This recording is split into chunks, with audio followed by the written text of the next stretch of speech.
पूरी दुनिया कहे या पूरा देश नववर्ष के स्वागत के लिए अपने अपने तरीके से तैयारियों में जुट चुका है। लेकिन हम आपको एक अलग तस्वीर दिखाना चाहते हैं। ये राजधानी रांची के राजभवन के समीप जो धरना स्थल है वहीं का है और यहाँ पर देखिए लगभग 31 दिनों से लगातार जो राज्य के दिव्यांगजन हैं वो यहाँ पर अपनी मांगों को लेकर के धरने पर बैठे हैं। झारखंड दिव्यांग आंदोलन संघ के द्वारा जो है अनिश्चितकालीन धरना यहाँ पर दिया जा रहा है। इनकी कई मांगे हैं। सबसे ज़्यादा ये है कि इनके पेंशन को बढ़ाया जाए और जो कई तरह की मांगे हैं, लगभग 11 मांगे जो हैं इनकी है, ये सरकार से सीधे तौर पर बातचीत कर चाहते हैं कि इसका समाधान जल्द से जल्द किया जाए। लेकिन देखिए कि जब पूरी दुनिया नववर्ष के स्वागत करने के लिए अपने अपने तरीक़ों से तैयारियों में जुटा है, तब ये कुछ खाना बना करके किसी तरह से अपना जीवन यापन यहाँ पर बिता रहे हैं। यही देखिए 2-4 बर्तन हैं और ये गैस चूल्हा है, आलू पड़े हुए हैं और इसी से अपना जो है दिनचर्या बिता रहे हैं। दिन और रात का खाना इसमें से बनकर तैयार होता है और फिर खाते हैं। यहीं पर इस ठंड में जो है इनका जीवन कट रहा है। खुले आसमान के नीचे इनको रहना पड़ता है, लेकिन एक छोटी सी जो है तिरपाल के सहारे जो है पूरी तरह से ये ज़िंदगी व्यतीत कर रहे हैं। आइए इनसे ही जानते हैं कि कैसा महसूस कर रहे हैं और क्या मांगे हैं जिनको ये सरकार तक पहुंचाने की कोशिश कर रहे हैं। कितने दिनों से आप लोग यहाँ पर धरने पर बैठे हैं? हम लोग लगातार आज 31 दिन से हैं और सबसे पहले तो मैं आपका बहुत बहुत आभार प्रकट करता हूँ और बहुत धन्यवाद देता हूँ कि आप लोगों ने अपना कीमती समय निकाल कर हम लोगों के लिए समय निकाला और हमारी बात को सुनने के लिए यहाँ तक आए।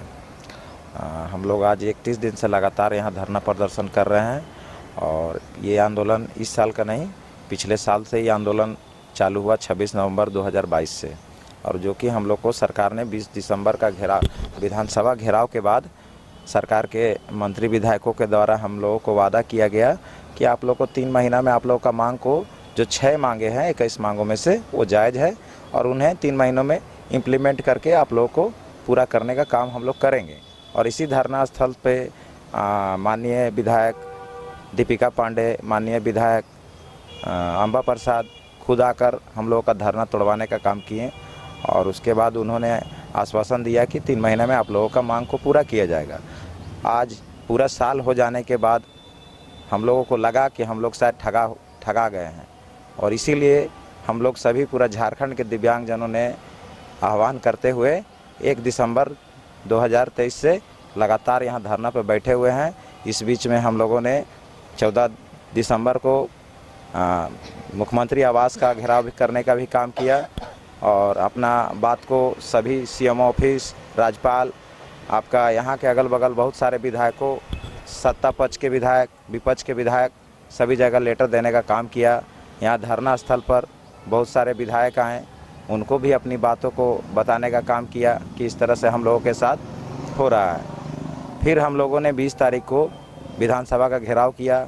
उस समय भी हम लोगों को प्रशासन के द्वारा आश्वासन किया गया कि आपके लिए मंत्री महोदय संवेदनशील हैं, आप लोगों की मांगों को पूरा किया जाएगा, आप लोग ठंड में ना रहें और यहाँ से चले जाएं।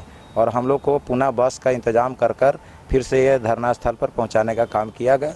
उसके बाद से लगातार हम लोग यहाँ पर उपस्थित हैं। हमारे कुछ भाई लोग जाते हैं आते हैं, लेकिन ये धरना लगातार चल रहा है और जब तक हमारी मांग पूरी नहीं होगी लगातार चलता रहेगा। नववर्ष के स्वागत के लिए लोग अपने अपने तरीके से तैयारियों में जुटा है। आप इस जगह पर धरने पर बैठे हुए हैं, कैसा लग रहा है कि हम उससे थोड़ा सा दूर होकर के अपनी मांगों को लेकर के इस ठंड में डटे हुए हैं? नववर्ष की सभी तैयारियों में लगे हुए हैं, लेकिन हमारा पूरे झारखंड के दिव्यांगजन दुखी हैं।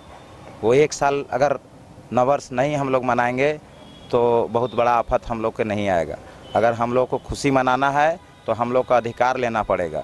उसके लिए हम सभी दिव्यांग भाई बहनों को कहेंगे कि आप भी हमारा साथ दीजिए ताकि हम लोग सब प्रत्येक साल नववर्ष मना पाएँ। परिवार से दूर आज के दिन भी आप लोगों को धरना पर बैठना पड़ रहा है, कैसा लग रहा है? हम लोग को बहुत इस चीज़ बहुत हम लोग दुख की बात है कि नववर्ष में सभी लोग नए साल की जश्न मनाता है, बट हम लोग यहाँ पे राजभवन के सामने आज हम लोग का 31वां दिन है जो हम लोग अपने मांग को लेकर बैठे हुए हैं और जिसमें कि हम लोग का सारे मांग है जो कि अभी देखिए हम लोग का जो जेपीएससी बैकलॉग वैकेंसी था जिसमें 4 वैकेंसी हम लोग का पीएच वालों के लिए आरक्षित था दिव्यांग कोटा में, जो कि वो अदर जनरल वालों को दे दिया गया, हम लोग को उस चीज़ से वंचित कर दिया गया। कहीं ना कहीं हम लोग को सारे जॉब से रिलेटेड और जो भी मतलब हम लोग का झारखंड में जो दिव्यांग जन अधिकार अधिनियम है, इसका हनन हो रहा है, इसका पालन नहीं हो रहा है।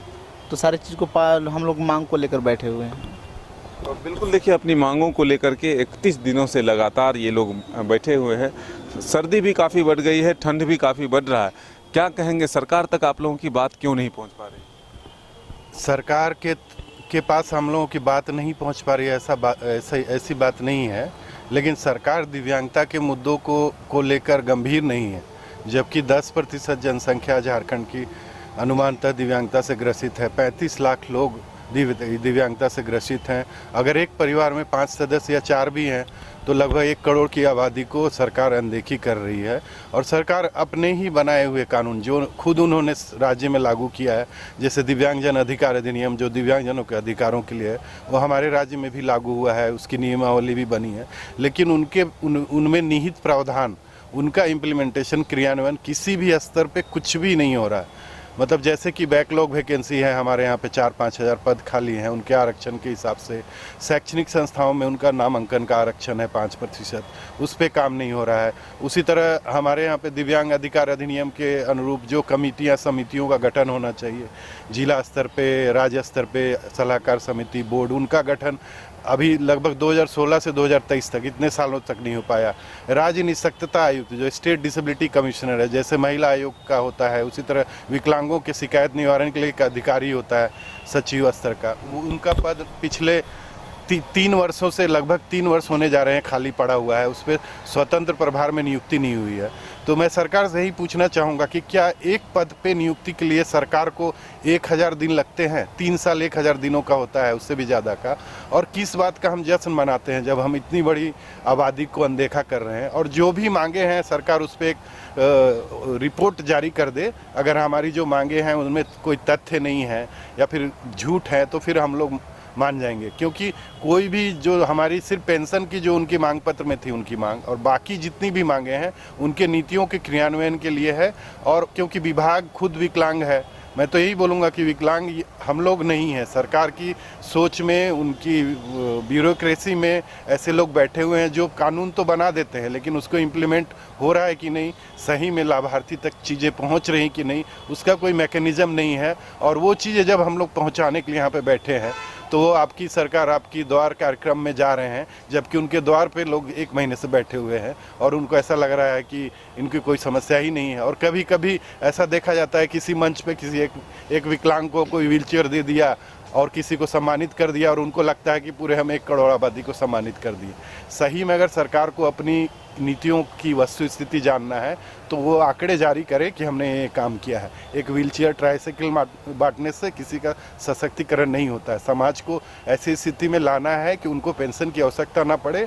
और कोई भी वर्ग पेंशन क्यों लेगा जब उसको स्वावलंबी बना दिया जाएगा, उनको शिक्षा दिया जाए, उनको रोजगार दिया जाए, उनका कौशल विकास किया जाए।